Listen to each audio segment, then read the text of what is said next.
commencer par une petite méditation. C'est pas mal de commencer par une méditation, comme ça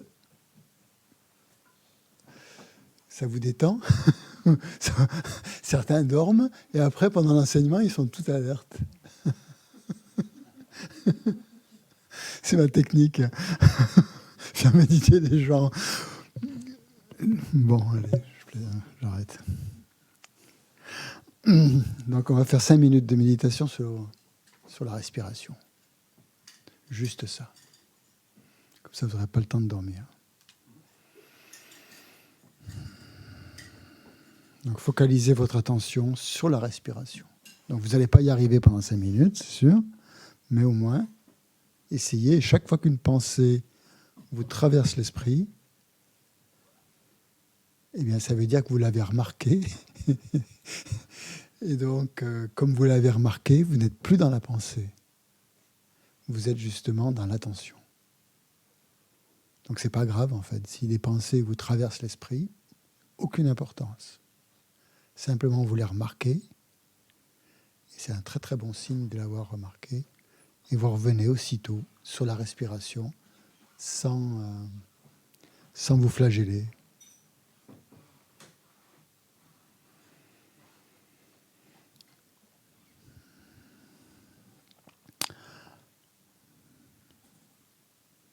Donc vous pouvez vous concentrer, par exemple, à l'entrée des narines et vous observez le souffle qui entre et qui sort.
Maintenant, vous allez essayer de regarder l'espace dans lequel évoluent ces pensées qui s'élèvent.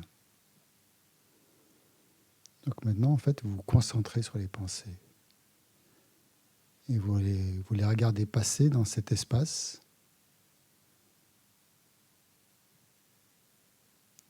mental,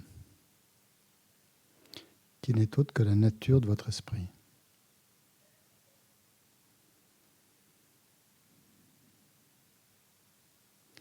Et essayez de bien ressentir son caractère clair, spacieux et illimité de votre esprit.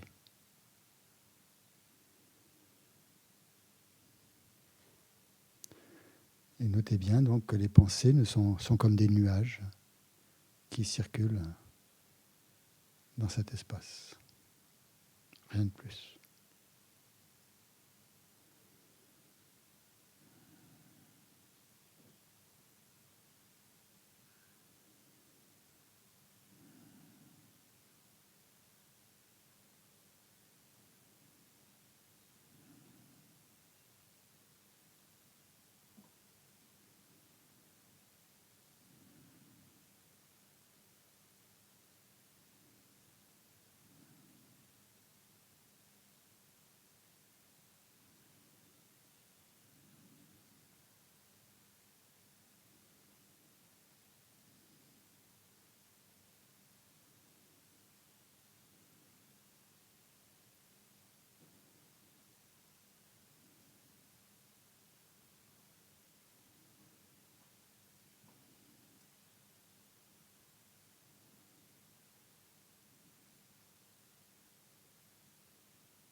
Et maintenant, pour terminer, vous allez regarder non plus votre esprit comme objet, mais comme sujet. C'est-à-dire qu'en fait, vous regardez ce qui regarde. Vous regardez ce qui observe, ce qui perçoit les pensées, ce qui perçoit l'esprit.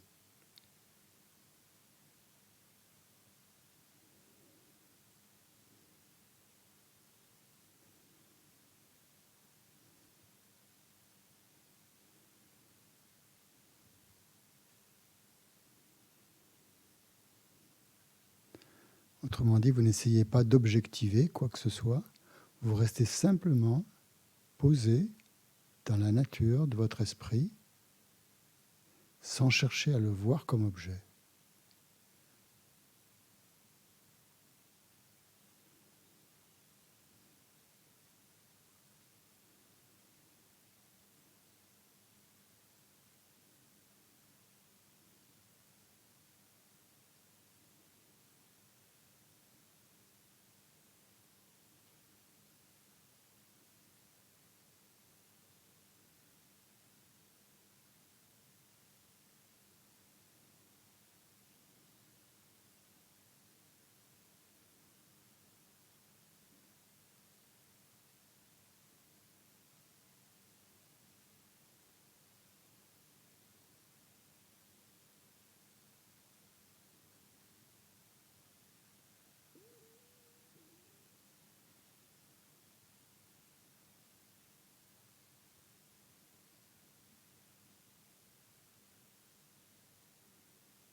Et dans cet état mental, est-ce que vous sentez la présence d'un je?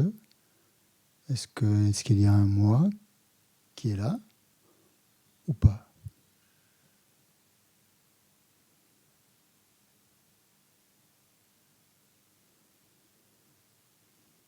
Et s'il y a un moi, s'il y a un je, où est-il exactement?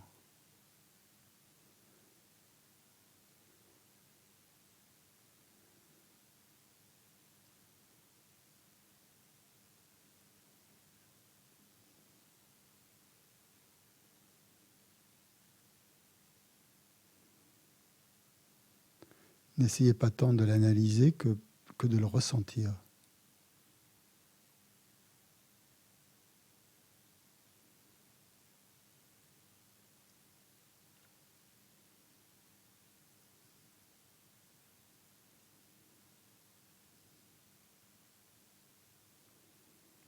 Où est-il ce je auquel vous vous identifiez?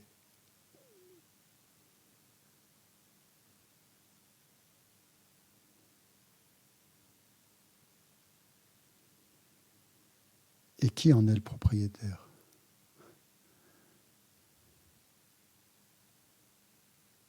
À qui est-ce qu'il appartient?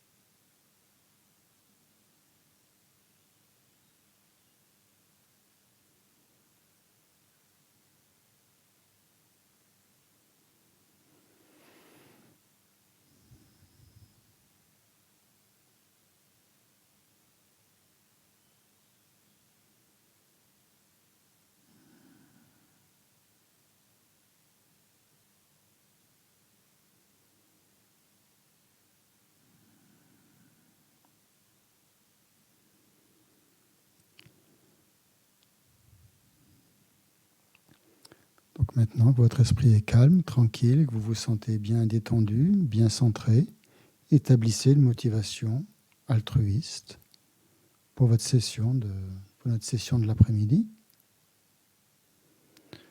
Pensez que vous ne méditez pas seulement pour votre propre bienfait intellectuel ou émotionnel, mais que ce temps que l'on passe ensemble, vous le prenez pour développer votre esprit, afin d'atteindre un état où vous pourrez être vraiment bénéfique à vous-même et aux autres, et à tous les êtres.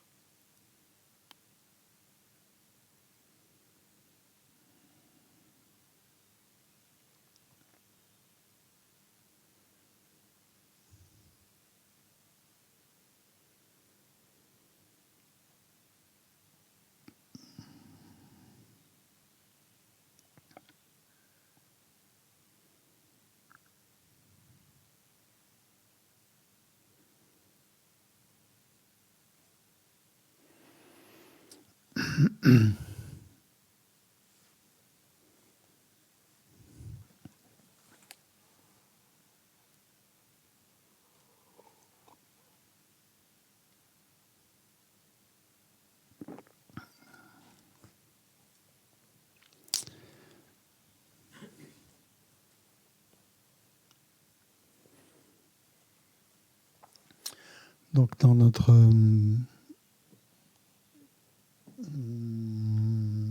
exploration du refuge des trois joyaux, il y a 3 points importants. Donc, comme on l'avait vu tout à l'heure, donc bien comprendre ce qu'est la nature de l'esprit.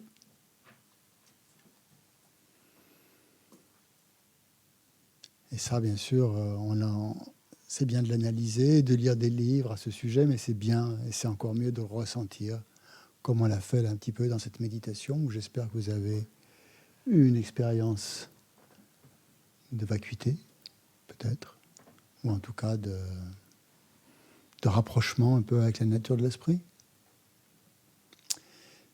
Donc d'essayer de bien analyser ce qu'est la nature de l'esprit, ou de l'analyser ou de le ressentir en tout cas. D'avoir confiance, deuxièmement, qu'il est possible d'atteindre cet état d'éveil. Et plus on aura l'expérience de la nature de l'esprit, plus on verra que l'éveil est possible. Et la deuxième chose, c'était donc de se dire que toutes les perturbations mentales n'étaient qu'adventices, c'est-à-dire qu'elles ne faisaient pas intrinsèquement partie de la nature de l'esprit, qu'elles étaient différentes, qu'elles étaient comme des ajouts qui étaient là pour un instant, mais qu'elles étaient complètement impermanentes et qu'il suffisait elles pouvaient disparaître si on appliquait les antidotes. Ça, c'était le troisième point. Et ça, on peut en faire. Ça, c'est 3 niveaux, on peut en faire l'expérience. Il n'y a pas besoin d'attendre d'être Bouddha pour en faire l'expérience. Ces 3 points, on peut essayer de les ressentir en méditation, quand on médite sur le souffle, par exemple, comme ça. Et voilà. Et ça amène un peu de confiance, quoi. L'autre méthode pour avoir la confiance, c'est d'étudier les textes, les sutras du Bouddha, où il parle de la nature de Bouddha, ou les textes des érudits indiens, des grands pandits comme Nagarjuna, Chandrakirti, tous les grands Shantideva, tous les grands philosophes, plus que philosophes, les grands yogis aussi, qui ont écrit là-dessus. Donc ça, c'est une autre méthode. Bon, dans cette exploration du refuge, je crois que ce que je voudrais soit à la fin du week-end, ce que j'aimerais en tout cas, ce avec quoi vous repartiez, c'est que vous avez compris ce que c'est que le refuge, hein, pour que ça laisse une trace. Ensuite, que vous ayez confiance qu'il est possible d'atteindre cet état, ou en tout cas que vous acceptiez la possibilité d'atteindre cet état, c'est-à-dire d'éveil, que l'éveil est possible, ou l'état de refuge. Et troisième point, un peu plus difficile, mais qui va venir avec le temps peut-être, c'est comment l'intégrer dans notre vie quotidienne. Ça, c'est peut-être le point le plus important. Et là, il ne faut pas être trop pressé non plus. C'est pas, j'ai pas la clé magique qui vous permet à tout instant de vous relier à cette nature de Bouddha ou à la nature de votre esprit ou au refuge. Ça, c'est vous-même qui allez y arriver à force de réflexion et de méditation, bien sûr. Ça va apparaître, ça va faire son chemin, tout ça. Bien sûr, ça fait son chemin dans la mesure où on y revient, dans les... on laisse pas ça, on n'entend pas ça pour une fois, puis après on laisse tomber. Ça veut dire qu'il faut, j'espère, en tout cas, vous avez 3 mois jusqu'au mois de septembre, que le refuge et le karma, ces 2 choses, refuge et karma, ce soit vos sujets d'étude pendant ces 2 mois. Je vous assure que si vous étudiez vraiment le refuge pendant un mois ou 2, en trouvant des livres là-dessus, des textes, il y a quelque chose qui va se passer, ça je vous le garantis. Donc je vous enverrai, je vous mettrai en même temps que vos devoirs, je vous mettrai le chapitre du Lamrim qui parle du refuge, pour que vous ayez toutes les parties, vous savez, tous les trucs un peu qu'on n'a pas besoin qu'il faut savoir, parce que ça fait partie de l'enseignement, mais justement qui permettent de vraiment comprendre le sujet à différents niveaux. Ce que je voudrais maintenant, je voudrais qu'on continue quand même un petit peu à voir certaines choses d'une manière logique avant de rentrer dans la description des qualités et autres. Oui, pardon, j'ai tendance à me rapprocher trop du micro. Merci, Sanka. En fait, j'essaye de pratiquer le bouddhisme depuis presque 40 ans maintenant. Et je me rends compte qu'on revient toujours au refuge. Le refuge, c'est pas quelque chose d'acquis, hein, une fois pour toutes, quoi. On l'a, et puis voilà, c'est fini. Ça fait partie des bases, qui ne sont pas vraiment des bases d'ailleurs, puisque ça va jusqu'aux fruits, et ça permet de... Enfin, c'est quelque chose sur lequel il faut sans cesse revenir. Et plus on pratique, plus on étudie, plus il y a quelque chose qui se met en place. Il ne faut pas être trop pressé, hein, ça c'est sûr. Et j'avoue que bon, je ne prétends pas connaître tous les détails, toutes les subtilités du refuge, loin de là, hein, donc bien très très loin de là. Mais c'est quelque chose qui commence à avoir du sens pour moi au bout de tout ce temps. Mais j'avoue que les premiers renseignements que j'ai reçus sur le refuge, c'était bon, peut-être un peu de manière traditionnelle, et j'avais un peu de mal à me relier à ça, hein, disons. Je ne voyais pas trop... Oui, ça avait un sens, bien sûr, ça avait un sens, mais par rapport à ma vie, par rapport à mon quotidien, c'était pas encore très intégré.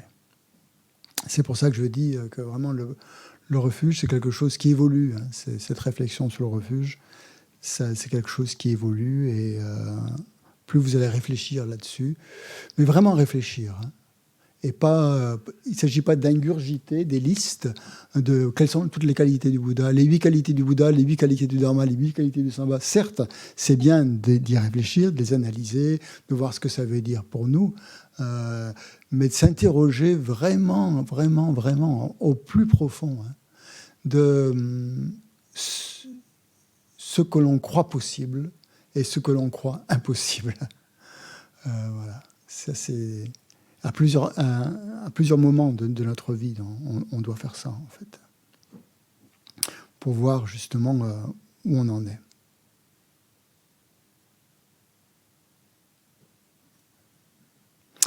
Parce que je trouve, en fait, c'est pas évident.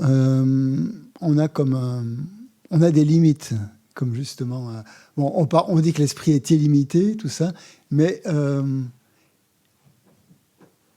notre situation actuelle, on ressent constamment des limites, je trouve.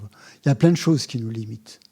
Et ça, que ce soit au niveau familial, au niveau des contingences, je ne sais pas quoi, comment dire, par le travail, par nos activités. C'est comme si on avait... ça, c'est le problème du karma, justement. On est né avec un corps, avec un esprit, qui sont soumis aux perturbations mentales et soumis au karma. Donc, on a comme une espèce de... comme un mécanisme, comme ça, qui fonctionne. Et ce mécanisme, corps-esprit, hein, comme une machine, en fait, comme si on était une espèce de machine. Je ne sais pas si c'est Descartes qui disait ça, mais comparer l'homme à une machine. Mais c'est pas idiot, parce que, en fait, c'est comme s'il y avait deux niveaux. Il y a le niveau vraiment de cette enveloppe qui est très solide, où il y a un corps humain avec des os, avec quoi, qui apparaît très solide, et un esprit aussi qui fonctionne, on ne sait pas trop comment d'ailleurs, parce qu'on ne connaît pas bien le fonctionnement de notre esprit. Ce n'est pas quelque chose qu'on nous a vraiment appris à l'école ou ailleurs, et à moins qu'on soit psychologue et qu'on s'intéresse à ça, pour la plupart d'entre nous, c'est quelque chose d'assez mystérieux. Donc on est forcément limité par rapport à cette enveloppe charnelle, quoi. Et à côté de ça, on a cette quête spirituelle d'une perfection. Et parfois, les deux sont un peu en contradiction, je peux dire. Enfin, parfois, en tout cas.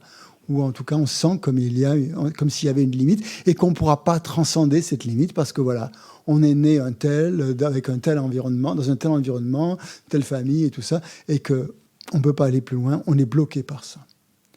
Et on peut avoir ce genre de sentiment, ce genre de truc, ce genre de sensation de limite qu'on ne pourra jamais franchir. Je pense qu'il y a des gens qui l'ont. Mais ça, c'est une vision erronée, ça. Hein, parce que c'est resté à un niveau extrêmement grossier, hein, de ce que nous sommes vraiment, hein, comme on en a un petit peu parlé. Et plus on va étudier le refuge, justement, plus le refuge va nous permettre de sortir de ces contraintes physiques ou mentales pour aller vers ce à quoi on aspire le plus. Et à ce moment-là, on peut les dépasser. On dépasse quelque chose. bon, pour vous décrire un processus, hein, plus ou moins, que je sens, mais bon, c'est après en fonction de chacun. Hein.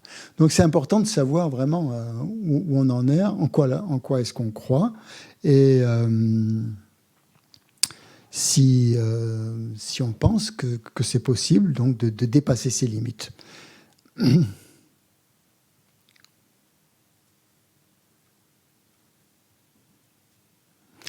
Une question importante aussi, qu'il ne faut pas négliger, je pense, c'est que est-ce qu'on croit qu'il y a déjà eu un Bouddha?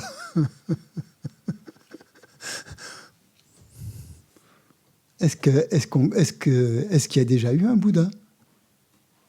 Ou est-ce que c'est une pure invention des Tibétains?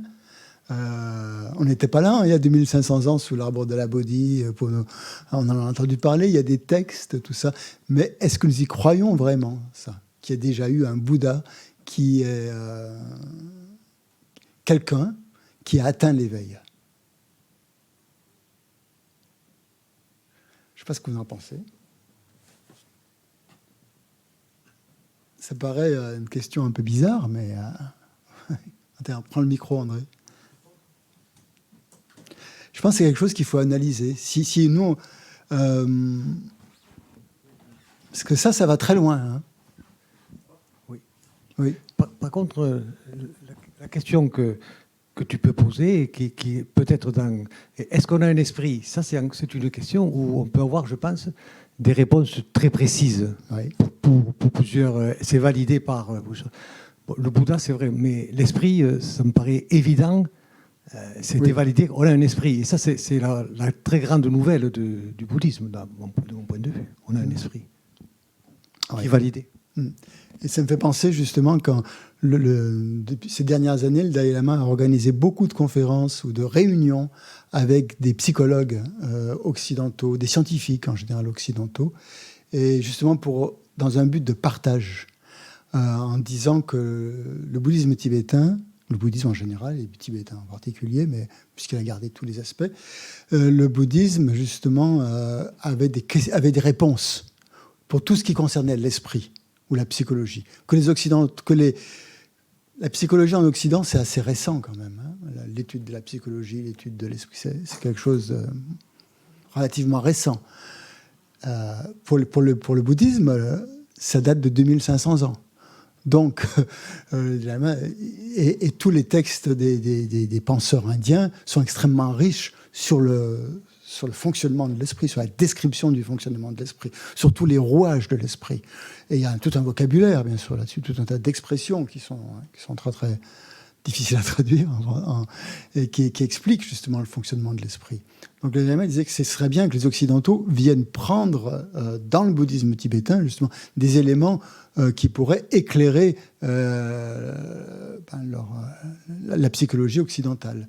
Et eux, parallèlement, les Tibétains, les bouddhistes, avaient beaucoup à apprendre sur tous les aspects de physique quantique, par exemple, ou de tout ce qui est scientifique, que nous, en Occident, on a développé quand même pendant tous ces siècles à fond. Et on a vraiment eu des scientifiques, on est capable d'envoyer des fusées sur la Lune, etc. Donc des prouesses quand même aux yeux des Tibétains. Donc c'était le but justement d'échanger en fait deux façons de voir la réalité. En fait. Une façon scientifique, la nôtre, celle des Occidentaux, et une façon plus intérieure, celle des bouddhistes tibétains. Et ça, je pense que justement, ça aussi, c'est un domaine. Il y a des livres qui sont écrits là-dessus. Maintenant, on peut lire ces échanges, comment ils sont transcrits. Et ça aussi, s'intéresser à ça, je trouve que c'est aussi important, puisque nous, on vient de cette culture quand même assez matérialiste, scientifique, justement. Et souvent, l'esprit, on le conçoit comme quelque chose de très matériel, malgré tout. Pas suffisamment, pas avec toute la spiritualité qu'il y a derrière le bouddhisme, avec toutes les descriptions. Donc s'intéresser à ça aussi, ça va aussi nous amener vers, ça devrait aussi nous amener vers le refuge aussi, hein, en comprenant. Plus on comprend l'esprit, hein, plus on va comprendre justement qu'il est possible d'atteindre justement cet état. Et Sasante le Dalai Lama, justement, insiste beaucoup, et pas que lui d'ailleurs, tous nos maîtres, en fait, tous les grands maîtres tibétains, disent qu'il faut qu'on analyse, il faut qu'on réfléchisse. Et à chaque intervention que j'entends du Dalai Lama sur Zoom, par exemple, il met l'accent là-dessus. Qu'il ne suffit pas de réciter des prières comme ça avec une foi aveugle. Il ne faut pas dire « je prends refuge dans le Bouddha », justement, sans y penser. Il faut que la prière ou la foi, la dévotion, elle soit alimentée par l'analyse. Et à ce moment-là, ça devient quelque chose de très stable. Ça devient ce qu'on appelle une foi fondée sur la raison, et pas une foi émotionnelle. Le problème d'une foi émotionnelle, c'est bien beau, bien sûr. Parfois, on a des élans de foi fantastiques, mais c'est pas stable. Ça se produit de temps en temps, et puis, bon, si on a de la chance, assez souvent, mais sinon, pas très souvent quand même. Il faut être dans un état particulier. Tandis qu'avec l'analyse, on peut avancer progressivement comme ça. On peut aller de plus en plus en profondeur. Donc, n'oubliez pas cet outil, en fait, qu'est l'analyse. Et la méditation analytique. Donc c'est bien de méditer sur la nature de l'esprit, tout ça, ça donne une certaine ouverture, un certain espace, mais aussi il faut analyser. Analyser, pas forcément analyser des concepts abstraits, très compliqués, mais simplement regarder qui nous sommes et où nous en sommes. À quoi nous croyons. Quelles sont nos croyances ? Est-ce qu'il est possible d'être Bouddha ou est-ce qu'il n'est pas possible d'être Bouddha ? Est-ce qu'il y a eu un Bouddha ou est-ce qu'il n'y a jamais eu de Bouddha ? En quoi est-ce qu'on croit ? Là, il ne faut pas avoir peur. On n'est pas obligé de se ranger dans l'hémicycle bouddhiste. Il faut absolument croire aux vies antérieures, il faut absolument croire à ceci. Non, pas du tout, justement. Et plus on va être franc, plus on va être honnête envers nous-mêmes, plus on va analyser comment on perçoit les choses, plus après l'enseignement bouddhiste il va prendre de la valeur. Parce que sinon, justement, ça ne va pas avoir beaucoup de sens. La libération, l'éveil. Pour nous, on pense que ce n'est pas possible d'être Bouddha, bon, ça s'arrête là. On ne va pas chercher à atteindre l'éveil, on ne va pas chercher à atteindre la libération, on ne va pas chercher à aller plus loin. Si on pense que si on croit même pas que c'est possible. Et ça risque de devenir hypocrite, quoi. On va pratiquer une voie dans laquelle on n'a pas vraiment confiance. On n'a pas suffisamment de confiance. Oui, bon, peut-être il y a eu un Bouddha, peut-être pas, j'en sais rien. C'est possible qu'il y ait un Bouddha, bon, peut-être pas. Et on va réciter des prières comme ça, avec une forme de légèreté peut-être, mais qui manquera vraiment beaucoup de profondeur et surtout qui manquera beaucoup de confiance. Et en tout cas, on n'ira pas vraiment dans la direction de l'éveil, en fait. On va finalement tourner en rond, quelque part.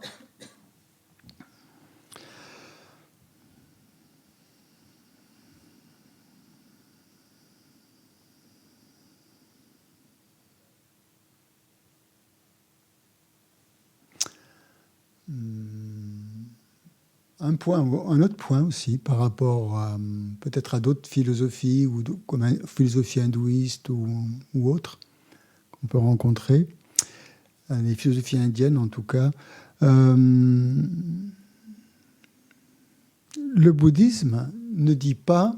Bon, le bouddhisme dit que l'éveil est possible, ça c'est sûr. C'est le point ultime qu'on peut atteindre. Mais le bouddhisme ne dit pas que tout le monde va atteindre l'éveil. Ça, c'est très important.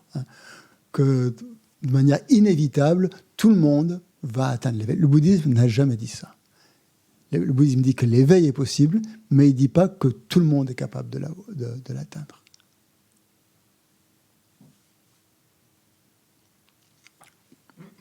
Pas tous les êtres qui sont... Même si on en a cette nature de Bouddha, en fait, on n'est pas... ça ne veut pas dire qu'on va tous, nécessairement, à un moment donné, atteindre la libération et l'éveil. Pourquoi le bouddhisme dit ça? On ne va pas tous écrire l'éveil, on n'est pas tous On n'est pas tous capables on peut tous atteindre l'éveil, mais on ne va pas tous le faire. C'est ça l'idée. On peut tous. On a tous ce qu'il faut pour l'atteindre. On est tous capables d'atteindre l'éveil, mais on ne va pas tous forcément l'atteindre. Ça demande pourquoi. Oui. Je tourne autour du pot, là, pour j'essaie de vraiment bien implanter cette notion de refuge. C'est une idée que j'ai, mais peut-être voilà, peut-être qu'on n'a pas tous envie d'atteindre l'éveil et qu'on a la capacité de dire non, comme on peut dire oui. Donc c'est ça qu'il faut analyser. Est-ce que l'on a envie d'atteindre l'éveil ? Déjà, c'est une chose. Première chose à analyser. Est-ce qu'on a cette envie ? Est-ce qu'on a ce désir ? Est-ce qu'on a cette aspiration ? Et donc là, c'est vraiment un moment crucial. C'est pour ça que c'est la porte d'entrée, le refuge. Parce que c'est ça la question qu'il faut se poser maintenant. Donc on a vu la mort, l'impermanence, tout ça. Mais maintenant, on en est là. On est devant la porte. Et on dit, il faut se poser toutes ces questions à ce moment-là. Si on ne se les pose pas, on passe à côté, quoi. Ou on n'entre pas, ou on passe à côté, ou on continue de manière hypocrite. On avance, mais bon, il ne nous arrive pas grand-chose finalement. On continue notre vie. On étudie le bouddhisme. Les choses vont plutôt mieux que d'habitude parce que on fait quelque chose d'intelligent, on donne un peu un sens à notre vie, mais ça manque de quelque chose, quoi. Donc, on n'a pas. C'est ça qu'il faut se demander. Est-ce qu'on a cette envie d'atteindre l'éveil ? Mais très bonne question à se poser. Très très bonne question. Oui. Oui, alors du coup, j'ai bien compris que les bodhisattvas revenaient s'incarner pour aider jusqu'au dernier être humain à atteindre l'éveil. Les aides, oui. Et dans ce cas-là, il pourrait ne pas y avoir de fin, alors. Eh oui, exactement. Puisque les êtres, pour pouvoir aider les êtres, il faut que les êtres soient réceptifs. Les bodhisattvas veulent bien venir, mais si personne ne les appelle, si personne n'est réceptif ne leur demande de l'aide, ils ne vont pas forcément venir. Donc il peut y avoir justement un moment, vu la dégénérescence peut-être des temps, où on ne va pas demander aux bodhisattvas de venir, ou peut-être les maîtres n'auront pas vraiment un grand impact sur les gens, préféreront se distraire par toutes sortes de choses. Mais oui, continuer. Qu'est-ce qui pourrait empêcher justement les êtres d'atteindre l'éveil ? Ça répond peut-être à une question de ce matin aussi. Et ça nous touche personnellement. Ça. Je ne dis pas ça, c'est pas une histoire pour comme ça. C'est en nous-mêmes. Qu'est-ce qu'on ressent, quoi. C'est ça qu'il faut regarder. Alors moi, je dirais que bien que la personne ait vraiment envie, qu'elle ne soit pas vraiment convaincue qu'elle puisse y arriver. Ça peut être un frein. De ne pas être convaincu. Envie, mais se dit voilà. Oui, mais je ne suis pas capable. Et c'est là où intervient cette notion de conviction et de confiance dans les trois joyaux, et de conviction qu'on peut y arriver. Et là, bien sûr, plus on réfléchira à la nature de l'esprit, à notre potentiel, et plus on aura confiance. Tout ça, c'est mettre en soi, dans son esprit, les éléments logiques, justement, pour pas que cette croyance soit une croyance simplement émotionnelle, mais bien réfléchie, bien réfléchie. Oui, il y a de belles histoires dans le zen où il y a le disciple qui se présente et puis il se fait virer dans un premier temps. Et la question, qu'est-ce que tu veux ? Il se fait virer dans un deuxième temps. Il reste devant la porte, il pleut, il fait mauvais, il reste 4 ou 5 jours. Et c'est vraiment quand il veut qu'il rentre. Sinon, il ne passe pas la porte. Il le teste au niveau de sa motivation, en fait. Je confirme ce que tu dis, mais dans le zen, il y a des histoires comme ça qui sont intéressantes pour que puisse rentrer dans le temple. Oui. Il y a une autre raison qui fait appel plus à la logique, une raison logique, plus qu'individuelle. Mais c'est marrant parce que on a tous, moi aussi d'ailleurs, je me mets au même niveau, on a tous tendance à voir les choses sur une seule vie. Et c'est là où où on est limité en tant qu'occidentaux peut-être. Hein. Et alors que les bouddhistes asiatiques le sont beaucoup moins que nous, puisqu'ils voient toute cette évolution sur une infinité de vies. Pas sur 3 ou 4, hein, sur de nombreuses vies. Hein. Donc, oui. Tu as une question ? Oui. Par rapport à ça, donc moi j'ai pensé à ça. Ma crainte c'est, je renais humaine, super, ou humain. Comment ? Est-ce que dans la prochaine vie, je vais être connectée au Dharma ? Ça, c'est ma crainte. Ouais, c'est ta crainte de ne pas être connecté au Dharma. Voilà. Il faut créer les causes. Là, qu'est-ce que tu es en train de faire ? Oui, là, je crée les causes. Bon. Ouais. Donc, logiquement, ça devrait le faire, quoi. Le refuge, c'est ça aussi. D'accord. Le refuge aussi, ça sert à donner la conviction que dans la vie prochaine, eh ben, on va continuer notre parcours parce qu'on a un refuge ferme et stable. Donc tout le but, en fait, de ce qu'on est en train de faire, c'est de donner de la fermeté, hein, de la stabilité au refuge. Pour que ça soit vraiment quelque chose de stable. Donc oui, si on voit ça sur plusieurs vies, en fait, ce qui me fait dire que tous les êtres ne vont pas immanquablement atteindre l'éveil, c'est parce qu'ils l'auraient déjà fait. Logiquement. Ça serait déjà arrivé. Puisqu'il y a un nombre de vies infini. Vous voyez la logique ?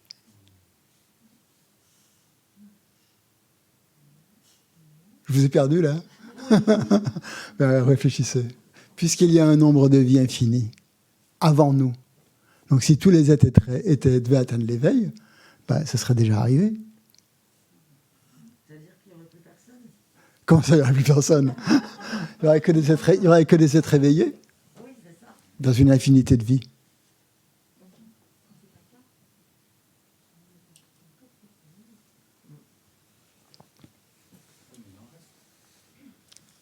Oui, il en reste plein. Oui. Oui. Ah, alors, il faut bien commencer quelque part. Qu'est-ce que c'est le commencement ? Il est quand ce commencement ? Oui. Et voilà, ça c'est un autre aspect, c'est que pour nous aussi, il doit y avoir un commencement quelque part. Et là, le bouddhisme remet bien dans cette perspective de l'infinité. Hein. Plus on va se rapprocher de cette infinité, justement, plus on va saisir ce que c'est qu'un Bouddha et comprendre vraiment ce que c'est qu'un Bouddha. Donc, est-ce qu'il y a eu un Bouddha ? Oui. Et qu'est-ce qui l'a fait devenir Bouddha ? La pratique ?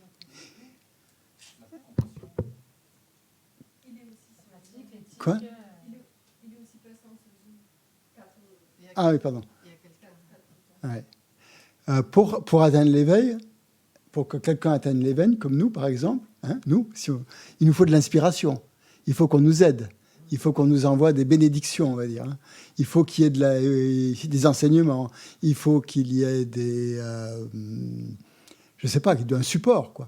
Il faut qu'on émule certaines, que l'on ait des références, que l'on voit des maîtres réalisés, que l'on voit des Bouddhas peut-être, et que ça nous motive.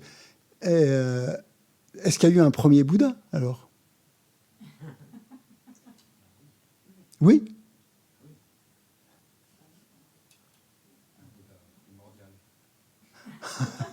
C'est quoi un Bouddha primordial ?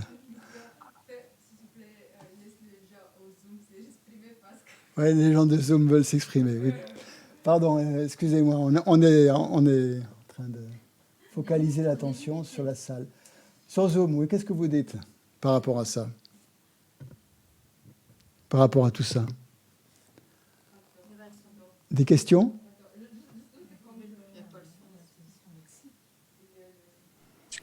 Moi, je crois au bouddhisme. Avant, je n'y croyais pas. Je vous écoutais. Et tout a été développé. Je me suis mis à lire. Et puis maintenant, j'y crois profondément. Et je voulais juste revenir sur l'analyse. L'analyse, elle se fait sur la méditation, bien sûr. Mais après, quand on est au travail, je regarde tous les gens. et puis ce qu'ils me disent, et comment j'aurais réagi avant, et comment je réagis maintenant. Et là, je m'aperçois qu'il y a une grande différence, parce que, excusez-moi, j'avais un mauvais caractère, très mauvais, d'ailleurs, que je dois toujours avoir. Et puis, la dernière chose, bon anniversaire, Christian. Ça, c'est... Fallait pas le dire. Merci beaucoup, Xavier, merci. Démasqué, oui. J'ai eu beaucoup de gâteaux. On m'a offert beaucoup de gâteaux le midi, mais ils ne savaient pas que c'était mon anniversaire. Merci. Bon, vous m'avez déstabilisé, là. Je ne sais plus quoi dire. Qui c'est Sanka qui vous a... Il y a une autre personne sur Zoom qui a question. Stéphanie. Oui, on est... Alors en fait, je voulais juste savoir par rapport à cette idée, bon anniversaire en tout cas, au passage, par rapport à cette idée de que toutes les personnes ne pourront pas atteindre l'éveil, est-ce que c'est pas aussi lié à l'impermanence et en fait on va finalement arriver à la fin du monde et tous les gens, tous les êtres humains n'auront pas l'occasion d'atteindre l'éveil et les êtres dans le monde animal et dans le monde humain. Qu'est-ce que c'est que la fin du monde ? En fait, on voit finalement le monde tel qu'on le connaît aujourd'hui. Si on regarde ça par rapport à l'impermanence, on pourrait s'imaginer que le monde terminera un jour et que tout disparaîtra. Donc, sinon, ça voudrait dire qu'il y a le monde restera ou d'une manière ou d'une autre existera toujours. Est-ce que c'est en ça que le bouddhisme, est-ce qu'on se rattache à cette idée d'infinité du monde, finalement, d'infinité de l'existence ? Exactement, parce que si on voit les choses en termes de continuité, comme l'enseigne le bouddhisme, ça veut dire que si à un moment donné, le monde, à un instant T, le monde cesse, vu qu'il y a les causes et les effets, à l'instant T2, le monde se recréera de nouveau. D'accord, donc ça veut dire que, en fait, c'est plus l'impermanence, c'est plutôt la continuité. Oui, il y a une impermanence dans cette continuité, oui, effectivement. Puisque c'est une continuité, c'est forcément impermanent. Sinon, ça serait fixe. Hein ? Oui. D'accord ? Donc, la notion de fin du monde, en fait, c'est impossible. Puisque cette fin donnera naissance à autre chose. À l'instant suivant, à chaque instant, il y a une continuité. Donc, à l'instant où le monde cesse, à l'instant suivant, il y a autre chose qui apparaît. Donc, on peut dire qu'il n'y a pas. C'est comme le monde. Il n'y a pas de début. Il n'y a pas de début. Et il n'y a pas de commencement. Et il n'y a pas de fin. Hein ? Ou alors, pour un bodhisattva, la fin, c'est lorsque tous les êtres seront éveillés. Mais bon. Il l'aurait déjà été. Ouais. Mais la pratique, l'œuvre d'un bodhisattva, c'est justement d'œuvrer à ce que les êtres tous les êtres soient éveillés, au maximum, le plus possible. Mais s'il n'y a pas d'autres questions, oui, il y en a d'autres ou... Qui ça ? Thomas ? Oui. Oui, moi juste pour cette question, ma réflexion, ce qui m'étonne le plus, en fait, c'est que ça soit aussi tardif, le Bouddha, qu'il n'y ait pas eu un être éveillé avant, en fait, puisque ça fait longtemps que les hommes aient de qualité, qu'on a attendu finalement assez longtemps, parce que le Bouddha, c'est assez contemporain dans l'histoire de l'humanité, pour qu'un être s'éveille. Et alors, c'est peut-être lié à tout simplement la trace de l'histoire et que ça puisse passer d'une génération à une autre. Et j'ai une autre réflexion qui est assez terre à terre, je ne sais pas si c'est hors sujet ou pas, mais c'est qu'il y a de plus en plus d'hommes, en fait, la population grandit. Donc peut-être on progresse quand même dans le bon chemin, parce qu'il y a de plus en plus d'esprits qui trouvent des bonnes renaissances humaines. Je ne sais pas si c'est un aspect qui fait partie un petit peu de cette réflexion ou pas. Il y a deux choses très, très, très différentes. Ta première question, elle s'appuie sur un raisonnement erroné. C'est-à-dire, tu dis que... Qui te dit qu'il n'y a pas eu de Bouddha avant le Bouddha Shakyamuni? Tu as une preuve? Non, non, je me pose la question. Oui, effectivement. Non, il y a eu d'autres Bouddhas avant le Bouddha Shakyamuni. Le Bouddha Shakyamuni est le 4e Bouddha de notre ère. D'accord. Il y a eu d'autres avant lui. Et avant ces autres Bouddhas, il y en a eu certainement d'autres. Puisque si on part du principe que pour qu'un Bouddha s'éveille, il lui faut l'inspiration d'autres Bouddhas. Donc, on en revient à la notion tibétaine qu'il y a des milliers et des milliers de Bouddhas, en fait. Il y a pas... Et c'est beaucoup plus plausible qu'il y ait d'innombrables Bouddhas qu'un seul. Hein? C'est complètement... Dans la logique du bouddhisme, qu'il y ait qu'un Bouddha, c'est complètement impossible. Dans la logique du grand véhicule, hein, pardon. Donc la logique du grand véhicule, justement, met les choses à un tout autre niveau. Dans le petit véhicule, on considère qu'il y a eu qu'un Bouddha. Ce Bouddha Shakyamuni a atteint l'éveil, a atteint l'éveil à force de pratique, etc. Il a montré que tous les êtres ordinaires pouvaient atteindre l'éveil parce que lui-même était un être ordinaire, il était prince, etc.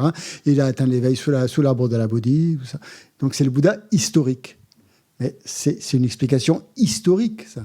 Au niveau du Mahayana, qui voit les choses d'une manière beaucoup plus spacieuse, cosmique, puisque le Bouddha Shakyamuni était éveillé il y a bien longtemps.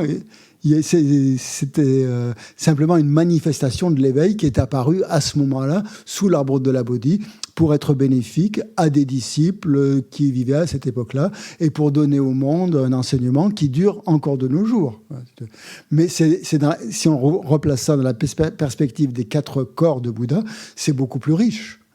Puisque quand on atteint l'éveil, justement, on réalise le Dharmakaya, c'est-à-dire notre esprit. Qu'est-ce qu'il fait, notre esprit, là il se fond dans la vacuité. Hein. Le Dharmakaya, c'est la vacuité de l'esprit d'un Bouddha. Et de cette vacuité, il peut émaner toutes sortes de formes qui vont aider les êtres en fonction de leurs besoins. Et donc, tous ceux qui atteignent l'éveil réalisent forcément le Dharmakaya.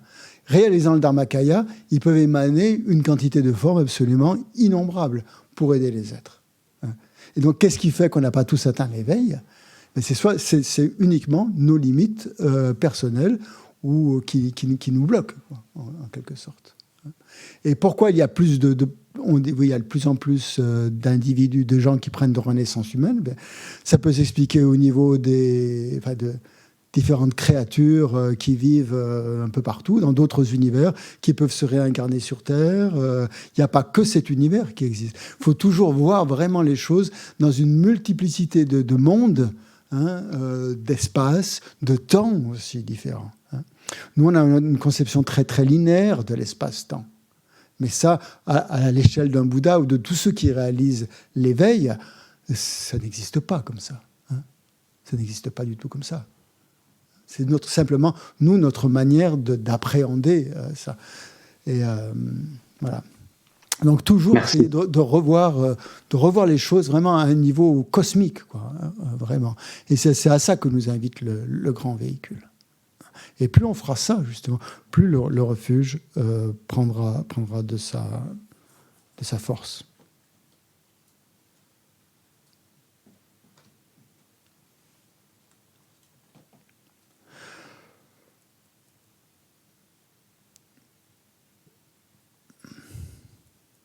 Donc la possibilité qu'il n'y a jamais eu de Bouddha, est-ce qu'elle existe?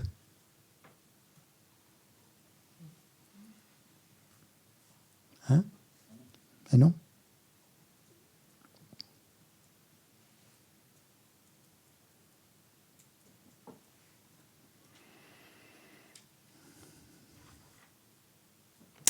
Bien. Un autre niveau peut-être d'analyse auquel je voudrais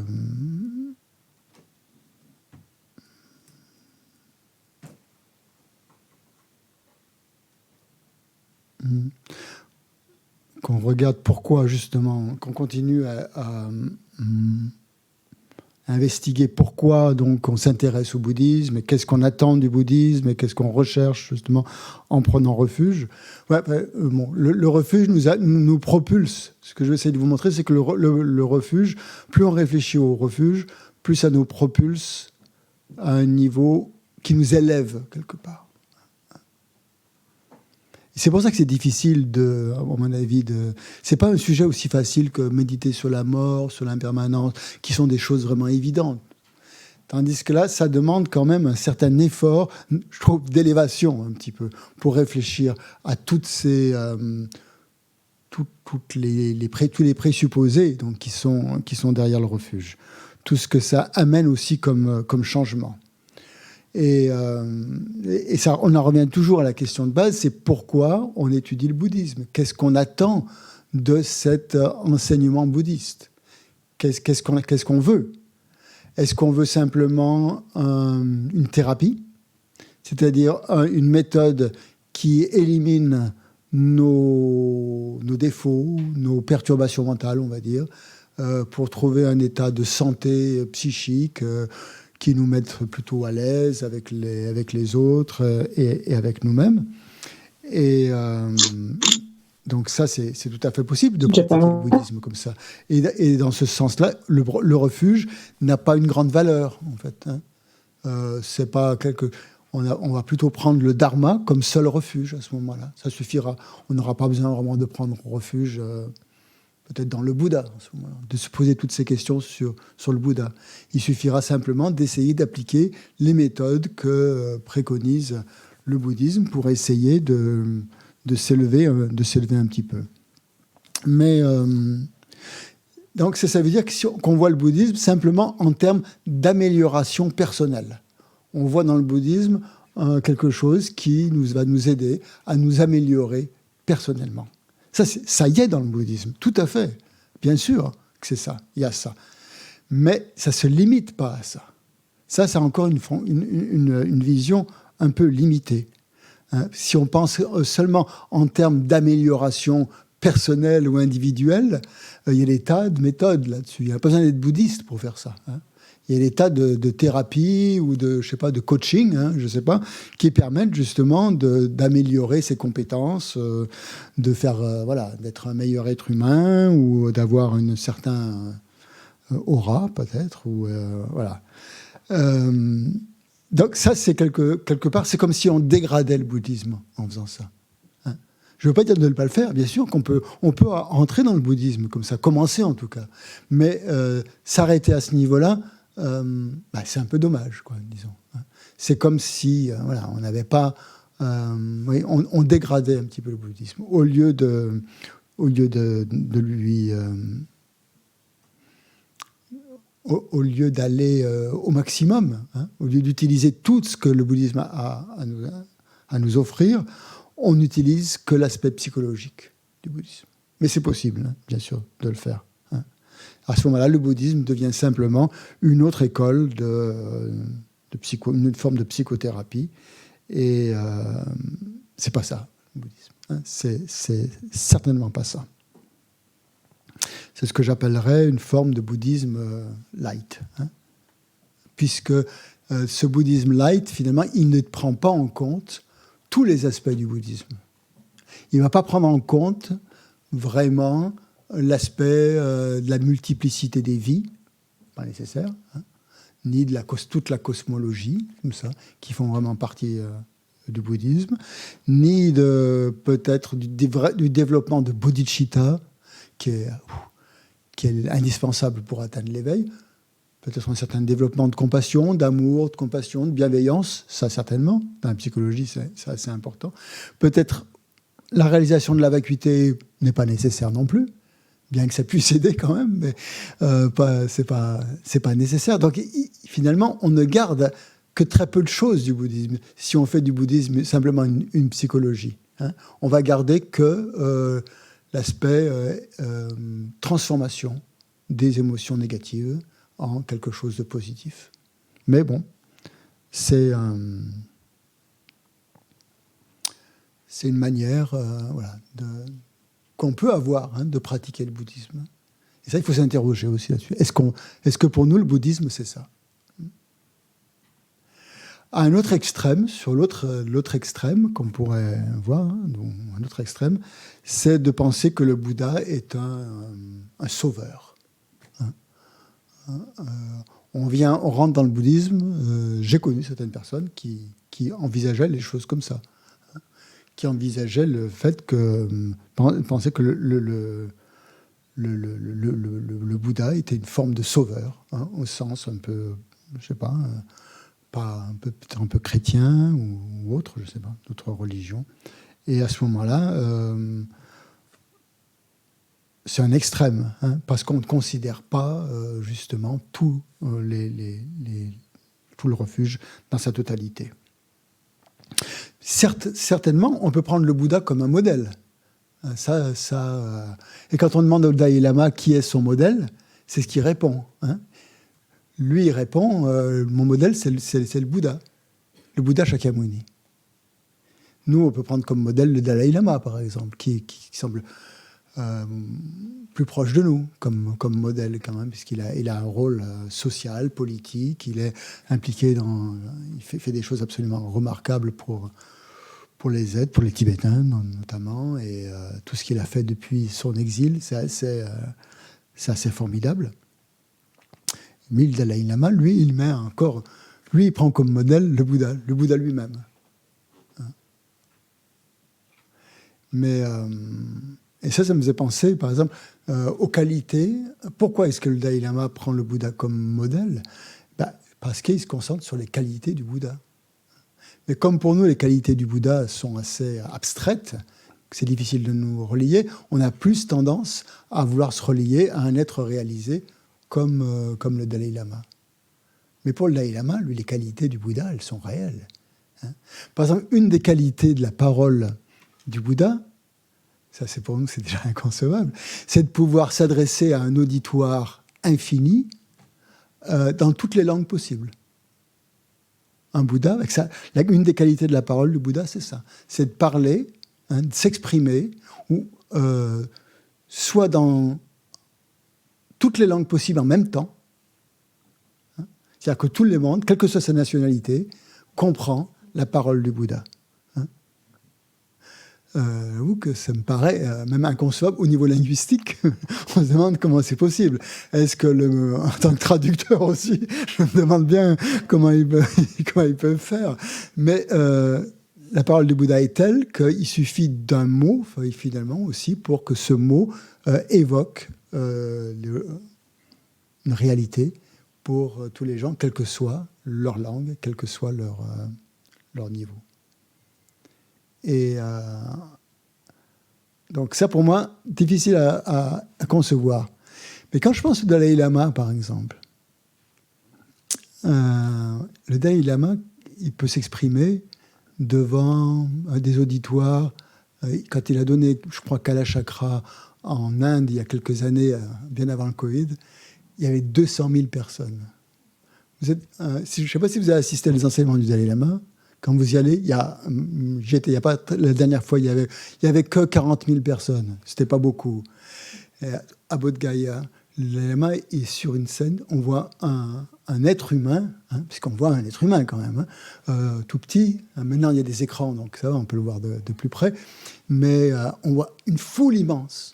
Et le Dalai Lama, sur un trône, tout seul, avec sa voix qu'on appelle le rugissement de lion. Dans les textes, il parle beaucoup du rugissement de lion. Dès que le lion rugit, tous les autres animaux s'écrasent, ne disent plus rien. Et le Dalai Lama, c'est exactement ce que l'on peut ressentir. Dès qu'il ouvre la bouche, il y a un silence qui règne. Il suffit qu'il dise un mot, comme ça, pour que sa présence, son élocution, fasse taire tout le monde, et tout le monde est complètement absorbé. Et c'est assez... Ça, on peut le voir. On peut le ressentir à notre époque. Je l'ai ressenti, il y a plein de gens qui l'ont ressenti.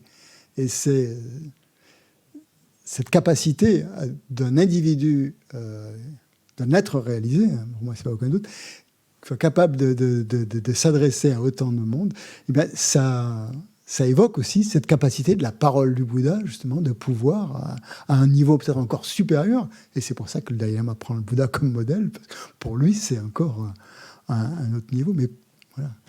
Et le Dalai Lama, quand on donne ça fait partie aussi de sa parole, mais peut-être aussi une des qualités de son esprit, c'est que quand il enseigne, par exemple, sur un sujet, quand il enseignait, il donnait la transmission du Lamrim, il avait pas un texte devant lui, mais il était capable de prendre dans plusieurs lamrim, qui sont des voies progressives, dans plusieurs textes en même temps, de prendre ici la citation qui correspondait exactement à ce qu'il était en train de dire, et puis là, dans un autre texte, ce qui correspondait encore mieux à un autre aspect qu'il était en train d'évoquer, et comme ça, de jongler comme ça avec tous les textes, en prenant dans chacun exactement ce qui illustrait le mieux son propos, et faisait la spécificité de ce texte, et ça avec une rapidité absolument déconcertante. Moi, quand je dis un texte, j'ai déjà du mal à comprendre, et c'était une des qualités. Donc ça laisse entrevoir finalement que jusqu'à la bouddhéité, on peut développer de plus en plus de qualités, qui déjà à notre niveau, quand on se compare au Dalai Lama, on voit le fossé qu'il y a entre lui et nous, mais avec le Bouddha, c'est encore un saut encore beaucoup plus grand, un saut qualitatif énorme de se confronter à ça. Donc tout ça pour vous dire, quand on parle des qualités du Bouddha, on est au maximum des qualités du Bouddha. On ne peut pas aller plus loin. Mais de là où on en est jusqu'au Bouddha, il y a toute une gradation de qualités, plus ou moins. Quand on voit aussi des maîtres spirituels que l'on peut fréquenter ici ou ailleurs, on a aussi un aperçu de leurs qualités par rapport aux nôtres. Et c'est ça aussi, prendre refuge. Quand on prend refuge dans la Sangha, par exemple, donc là, prendre refuge dans le Bouddha, c'est clair, c'est prendre refuge dans l'ultime. Mais prendre refuge dans la Sangha, c'est aussi prendre refuge en même temps dans le Dharma qui a permis à tous ces êtres de réaliser leur qualité, leur potentiel, d'avoir des niveaux plus élevés que nous. Pourquoi ils ont des niveaux plus élevés que nous? C'est pas parce qu'ils sont nés comme ça. C'est parce qu'ils ont pratiqué. C'est parce qu'ils ont étudié. C'est parce qu'ils ont fait des efforts. C'est parce qu'ils ont... c'est pas tombé tout seul.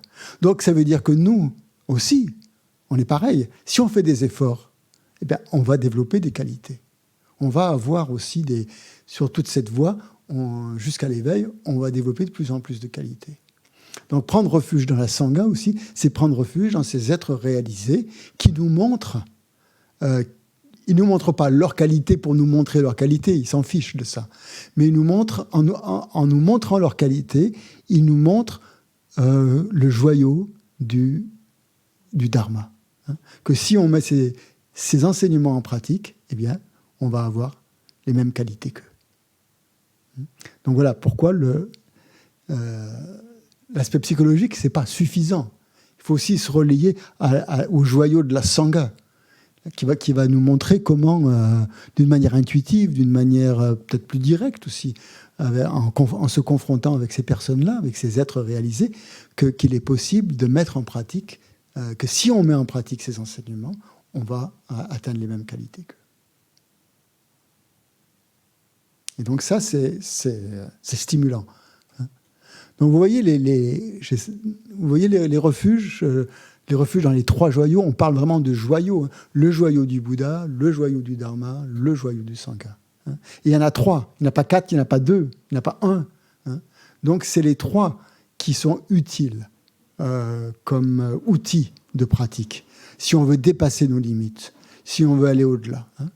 Donc prendre refuge dans les trois joyaux, c'est prendre refuge dans notre potentiel illimité d'atteindre des qualités. C'est ça que ça veut dire, prendre refuge. Donc quand on récite la prière de refuge, quand on dit « je prends refuge dans le Bouddha, le Dharma, le Sangha », il faudrait chaque fois qu'on pense à ça, normalement. Penser aux qualités du Bouddha, du Dharma et du Sangha, mais penser aussi que ce sont des qualités qui nous montrent que nous sommes capables de les obtenir. Et que nous sommes sur une voie qui va nous permettre de les obtenir à un moment donné. Parce qu'en fait, tout ça révèle en fait notre potentiel. Entre nous, on le voit bien aussi. Il y a des gens qui ont plus de qualité que d'autres. Par exemple, je sais pas, moi, André est plus généreux que moi. Voilà, il a une grande générosité, par exemple, et il va être très bon. Cette générosité, par exemple, si je compare ma générosité à celle d'André, par exemple, je vais dire, oui, mais je pourrais être jaloux. Je vais dire, oui, mais à quoi ça sert d'être jaloux? Rien. Absolument rien. Ça ne va pas me rendre plus généreux. Ni lui moins généreux. Ça ne va rien faire du tout. C'est le fait de regarder les qualités des autres, donc bien sûr des joyaux, mais aussi des êtres ordinaires que l'on fréquente, ça nous montre que ces qualités font partie de notre nature de Bouddha. Hein, que nous aussi, nous pouvons devenir quelqu'un de généreux. Si André est généreux, il n'est pas né généreux. C'est parce qu'il a réfléchi. Peut-être qu'il s'est dit, être généreux avec les autres, c'est une manière pour moi de les aider. Hein? Mais c'est pas toi, André. C'était André fictif.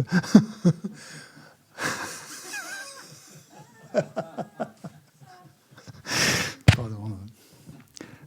Donc voilà, quelqu'un de André très généreux. Et si je pense à sa générosité, justement, je vais voir que c'est un moyen de... Pour lui, il a compris, justement, quelqu'un n'est pas généreux comme ça, sans réflexion, je pense. Hein. Les qualités, elles correspondent... je ne sais plus comment le dire. Ce que les gens pensent, en fait. Si quelqu'un est généreux, c'est parce que cette personne trouve que c'est nécessaire d'être généreux, que c'est bon, que ça lui fait du bien, que ça apporte des choses aux autres. Donc il y a quelque chose, il y a une réflexion derrière. Il n'est pas généreux mécaniquement, quoi. Hein. Et cette qualité rentre dans la nature de Bouddha. Et donc moi, si je veux devenir généreux, il faut que je réfléchisse pourquoi je veux être généreux. Hein. Je ne veux pas être généreux simplement parce que dans la vie prochaine, peut-être je serai riche. J'en sais rien, c'est ce que dit le bouddhisme. Si vous êtes généreux, vous serez riche dans la vie prochaine. Peut-être. Mais est-ce qu'on fait les choses comme ça, nous, occidentaux? Je ne sais pas. Hein. On ne pense pas à la vie prochaine. Et donc ça me fait penser à autre chose. Je terminerai là-dessus, juste pour terminer sur ce point-là. Et c'est intéressant quand même, parce que ça touche aussi encore le refuge d'une autre manière.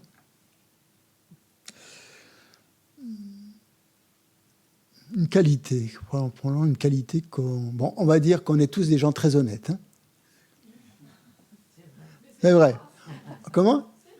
C'est le cas, j'en doute pas. On est tous très honnêtes. On ne ment pas, on ne vole pas, on ne triche pas, on est des gens très honnêtes. Pourquoi est-ce qu'on est honnête? Alors le bouddhisme, traditionnellement, on dit c'est pour les vies futures. Ok, on met ça de côté. Nous, occidentaux, on ne passe pas aux vies futures. Pourquoi? Qu'est-ce qui fait que l'on est honnête? Qu'est-ce qui nous motive à être honnête? Pour ne pas avoir d'ennui. Avec qui? Avec la loi? Oh, mais simplement, sans rentrer dans la... Oui. Pour ne pas avoir d'ennui. Donc, on est... Ok. C'est bien. Vas-y. Ouais, c'est tout. Alors, vis-à-vis des autres, alors, pour ne pas avoir d'ennui vis-à-vis des autres, vis-à-vis de la loi, vis-à-vis de la société, vis-à-vis des amis. C'est ça que tu veux dire? Moi, oui. Et puis bonne conscience aussi. Pour se donner bonne conscience. La bonne conscience. Oui, très important, ça. Tu voulais dire autre chose par rapport à soi-même? Oui, vis-à-vis de soi, oui. Par honnêteté, donc on n'est pas malhonnête, par honnêteté vis-à-vis de soi. Hein? Par respect de soi. Par respect de soi, très bien. Par respect de soi. Ok. Par respect de soi. Oui, j'aime bien ça. Respect des autres et respect de soi. C'est ça qui nous incite à être honnête. Il y a d'autres choses qui vous incitent à être honnête? Moi, je trouve que ça fait du bien. Ça fait du bien et ça nous élève. On se regarde différemment quand on essaie de faire... c'est par rapport à l'éthique. Oui, ça touche l'éthique, oui, mais je ne voulais pas utiliser ce mot éthique, effectivement, parce que... Oui, ça fait du bien, exactement. Donc, on se sent bien. On se sent bien. Moi, ça me va aussi comme attitude. Être honnête fait que l'on se sente bien. Et on se sent... Tu as dit quoi? Ça évite les problèmes. Hein, ça évite la souffrance, autrement dit. Voilà. Ça... Donc, voilà, deux choses au niveau, spontanément, comme ça, montrent bien qu'on est dans cette quête du bonheur, ça fait du bien, et d'éviter la souffrance, justement, de ne pas s'amener des ennuis. Et ça, pour nous, occidentaux, ça suffit. On n'a pas besoin de penser aux vies futures. Le bouddhisme ajoute, en plus, les vies futures, parce que c'est une réalité dans le bouddhisme. Nous, on n'a pas appris à voir les choses comme ça. On ne l'a pas instinctivement, cette histoire. Déjà, nous, tout se limite à cette vie. Mais ça suffit, en fait. Donc, on peut très bien devenir souhaiter être une bonne personne, simplement, dans le but de cette vie. Donc, le principe de peur qu'introduit le bouddhisme par rapport au refuge, la peur des vies futures, pour nous, c'est un petit peu difficile à entrevoir parce qu'on n'a pas ce réflexe, vous voyez, on n'a pas cette attitude. Mais en fait, si on regarde bien dans notre fait de vouloir être honnête aussi, peut-être il y a aussi une forme de peur. Peur de la souffrance, peur des ennuis et peur de ne pas se respecter soi-même ou de ne pas être respecté des autres. Donc c'est aussi, de manière sous-jacente, il y a cette volonté aussi de transcender une peur. Oui, André. Oui, c'est Geshe Tenge qui l'a souvent répété qu'en fait, c'était apaiser son esprit. Et je crois que pour avoir un esprit apaisé, c'est indispensable d'avoir une éthique. Une éthique. C'est indispensable. Ouais. Bien sûr. Ouais.